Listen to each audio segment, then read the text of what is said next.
Hoje a gente vai mergulhar num tema fascinante: as constelações familiares.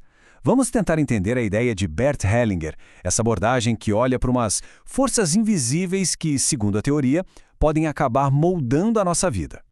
Sabe aquela sensação de que certas coisas se repetem na vida? Padrões, sentimentos, que a gente olha e pensa, ué, de onde é que vem isso? Parece que não tem uma explicação muito lógica, né? É por aí que a nossa conversa começa. Para a gente entender como isso funciona, nosso roteiro vai ser esse aqui. Vamos falar das forças invisíveis, depois das ordens do amor, como a constelação funciona na prática, a origem do método e, por fim, o impacto de tudo isso. Então vamos lá, o ponto central da teoria do Bert Hellinger é exatamente esse: a ideia de que existem forças invisíveis agindo dentro do que ele chama de sistema familiar. E olha que interessante essa citação. A base de tudo é o que Hellinger chamou de lealdades invisíveis. É como se, sem perceber, a gente ficasse conectado ao destino de quem veio antes, a questões que nem foram resolvidas lá atrás, e aí a gente acaba repetindo uma dor ou tentando consertar algo que nem é nosso, sabe? Ok, mas se existem essas forças, o que é que rege tudo isso? Existe alguma regra? Bom, segundo a teoria, sim. E Hellinger deu um nome bem poético para elas: as ordens do amor.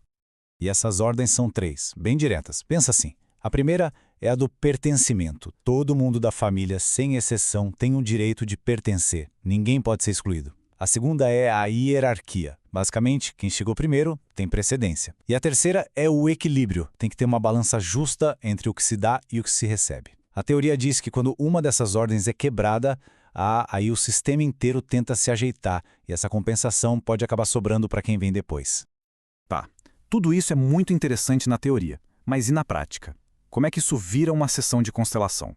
É isso que a gente vai ver agora.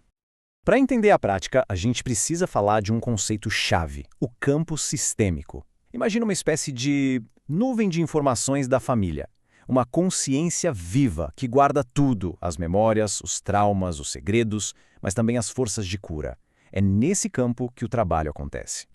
E aqui vem uma das coisas mais curiosas, talvez até meio difíceis de acreditar. O trabalho é feito com representantes, ou seja, os membros da família de verdade nem precisam estar ali para a coisa toda funcionar.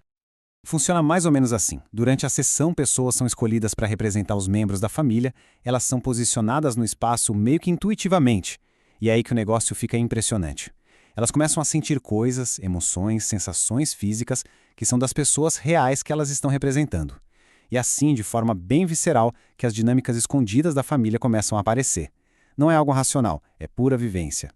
Mas de onde Hellinger tirou tudo isso? Para entender a origem desse método tão diferente, vale a pena olhar para a jornada dele. O mais legal é que o método dele não nasceu do nada. É uma mistura, uma síntese muito rica. Por um lado, tem a sabedoria ancestral que ele absorveu quando morou com o povo Zulu, lá na África do Sul.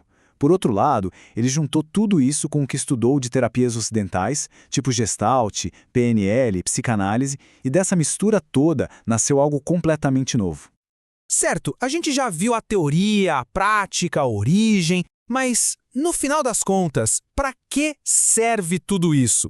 Qual é o grande objetivo de trazer à tona essas dinâmicas escondidas? O objetivo final é colocar a casa em ordem, restabelecer aquelas ordens do amor que a gente falou.